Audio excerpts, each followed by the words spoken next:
Bienvenidos a este video. Hoy vamos a estar hablando sobre nuestra máquina dobladora de madera. Nosotros somos el grupo número 1. Mi nombre es Ángel José Amarillo Ordóñez y actualmente mi compañero Juan Carlos Castillo va a compartir la primera parte de este tema.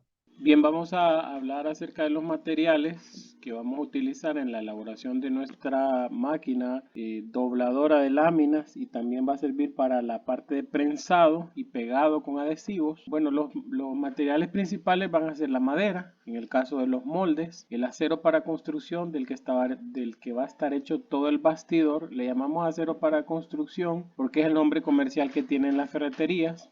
Vamos a necesitar lámina de acero inoxidable para hacer la caja donde va a ir el recipiente que contiene el agua, que posteriormente se va a convertir en vapor. Y también ahí va a estar, en esta cajita va a estar contenida las resistencias eléctricas, el circuito y el componente de control, ¿verdad? Que va a tener. Vamos a necesitar algún polímero o un plástico para hacer el tapón del recipiente, unas mangueras flexibles de acero inoxidable, que son las que van a ir de los moldes. Vamos a necesitar una botonera de caucho, que va a ser el punto de control de encendido y apagado, y alambre de cobre revestido número 12, ¿verdad? También se me escapa por aquí en la presentación añadir el teflón, del cual van a estar hechas las esferas de la manivela. Los métodos de manufactura que nosotros planteamos, bueno, va a ser el proceso de arranque de viruta, ¿verdad? Todas las piezas que vamos a hacer van a ser a través de un proceso de maquinado por arranque de viruta. Y voy a describir brevemente las actividades que se deberían de realizar para cada uno de los componentes. En el caso del tornillo de potencia, pues lleva dos procesos de maquinado. Llevaría la parte de torneado, que sería toda la longitud roscada y la longitud donde va a entrar en el rodamiento. Y la cabeza del tornillo pues llevaría un proceso de fresado, ¿verdad? El tornillo de potencia debería ser maquinado en el torno, conformado en la máquina fresadora, ¿verdad? Una figura inscrita dentro de una circunferencia, haciendo las veces de un cuadrante. También tenemos aquí la elaboración de una tuerca que debe ser tallada en el torno y soldada en la placa superior. Ya voy a mostrarles más adelante en el video dónde va a ir ubicada esta tuerca, ¿verdad? Que va a ser la que va a sostener el tornillo de potencia junto con la manivela. Pues la bancada proponemos nosotros que debe ser dimensionada en el ángulo de las dimensiones especificadas en la sección de cálculos de nuestro informe y ensamblada mediante el proceso de soldadura, ¿verdad? Vamos a hacer una cajita de ángulo para llamarla ahí, o el recipiente de nuestra bancada, ¿verdad? El eje de la manivela deberá de tener cuatro ejes la manivela. En un extremo va a ir roscado con una M14 paso 2, y en el otro extremo llevará eje con ajuste y tolerancia. En el caso de la esfera, aquí tenemos el orificio que deberá de ir ajustado, y deberíamos de tomar en consideración en el proceso de producción o de elaboración de este eje la teoría de los ajustes y tolerancias, para evitar que utilicemos un adhesivo, digamos, al eje y a la esfera de teflón. También tenemos el rodamiento, que debe de ser comprado según la tabla de diseño, ¿verdad? Esto no... Bien, estamos en el Google SketchUp Pro. Este es el software que utilizamos para hacer nuestro bosquejo, ¿verdad? Aquí tenemos una breve descripción de nuestra máquina, pues consta de un tornillo de potencia que va a estar encargado de transmitir, ¿verdad? El giro, y este tornillo pues va a hacer que esta placa baje. En el caso de la otra placa que está en la parte de abajo, pues esta placa va a ser una placa fija, ¿verdad? Que va a estar puesta sobre el bastidor, con el objetivo pues de que ella pueda tener también algún tipo de acción en cuanto a la parte de la inyección del vapor, ¿verdad? En la lámina de madera en este caso. Ahora bien, conocemos esto como el bastidor o como la parte de bancada. Hemos considerado nosotros que en la parte, las mangueras, pues habíamos dicho que fueran de acero inoxidable, flexible las mangueras, ¿verdad? Para que puedan llevar el vapor desde la cámara,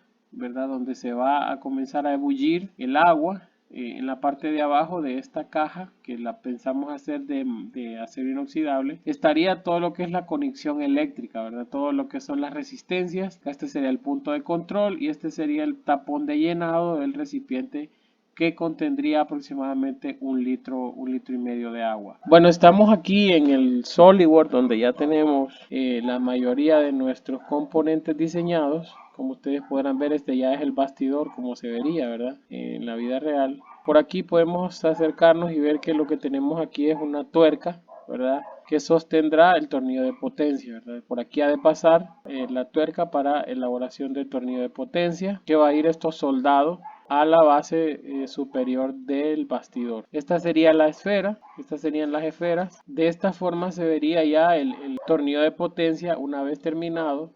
Podremos observar nosotros aquí cómo está elaborado. Este es un tornillo de potencia, paso número 5, de 1 pulgada a 1 octavo o de 28.58 milímetros, ¿verdad? Este sería el paso. En este apartado, aquí tendríamos la instalación, perdón, el rodamiento. Aquí tendríamos el rodamiento que iría instalado en la parte interior y el rodamiento iría acoplado a la base superior de nuestro molde, este orificio aquí, ¿verdad? Tendríamos el espacio para insertar este rodamiento y así acoplaríamos el tornillo de potencia al molde superior.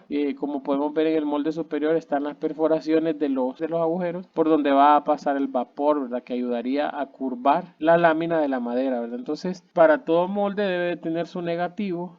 Por lo tanto, si consideramos este molde positivo, entonces el negativo de este sería el molde inferior, que este solamente va a ir descansando sobre el bastidor opuesto. También tendría él una conexión hacia las mangueras de la entrada de vapor, que ayudaría a que ambas caras de la lámina de madera estén en contacto con el vapor y puedan ser curvadas de forma más satisfactoria, y que las fibras de la madera pues entren en este proceso de doblado. Estas serían, creo yo, las partes principales de esta máquina de doblado de láminas de madera y pegado también, ¿verdad? Porque serviría para la parte de pegado. Así que muchas gracias por ver el video y esperamos que haya sido de su agrado. Ahora yo continuaré con la segunda parte de la presentación. En cuanto a las alternativas de materiales y fabricación consideradas, tuvimos diferentes opciones. Como se menciona en la presentación, nosotros vamos a tallar moldes de acero y de madera, los cuales van a tener agujeros de 20 milímetros. Estos agujeros son los que van a poder admitir el flujo del vapor hacia la pieza para poder unirlas y para poder moldearlas. Pero como siempre se tienen diferentes opciones para los moldes, nosotros podríamos considerar algunos materiales, pero al final optamos por madera y acero debido al costo de estos y debido a la alta resistencia a esfuerzos de compresión y de tensión que se tiene. Entonces, esto nos ayuda a un mejor desempeño en la máquina sin tener que gastar más en algún otro tipo de material y funcionan bien de manera general. En cuanto al fluido que estamos utilizando nosotros, que es agua, se observó la capacidad calorífica o el calor específico de este fluido y se comparó con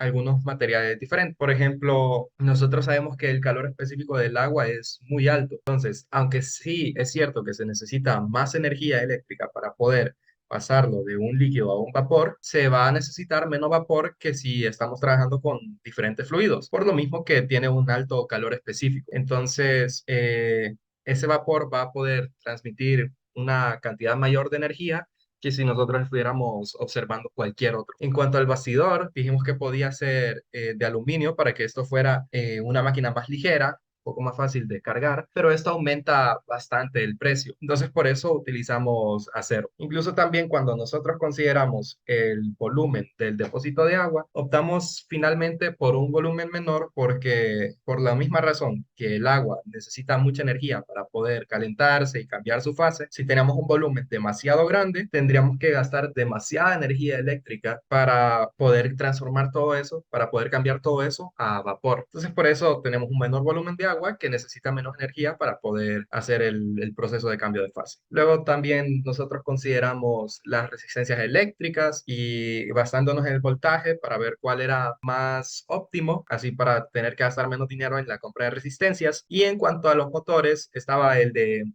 motor de combustión interna y el motor eléctrico, que al final optamos por el segundo porque, bueno, era un poco más inconveniente y tendríamos que agregar otros mecanismos diferentes para poder implementar un motor de combustión interna. Ok, en cuanto a los efectos ambientales, esta es una máquina pequeña, entonces nosotros definimos que la mayor fuente de impacto ambiental sería la energía eléctrica, el consumo de energía eléctrica, que esto pues tendría una secuela de las que vimos en clase en el calentamiento global, porque en la red actual que tenemos nosotros, la red eléctrica, es a base principalmente de combustibles fósiles. Entonces, cualquier cosa que esté gastando electricidad va a incurrir en que se tengan que usar esos combustibles fósiles que al quemarse luego producen gases de efecto invernadero y eso aumenta el impacto en el calentamiento global. También como nosotros estamos trabajando con algunos recursos no renovables, esto contribuye al agotamiento de recursos y también a la generación de desechos sólidos, porque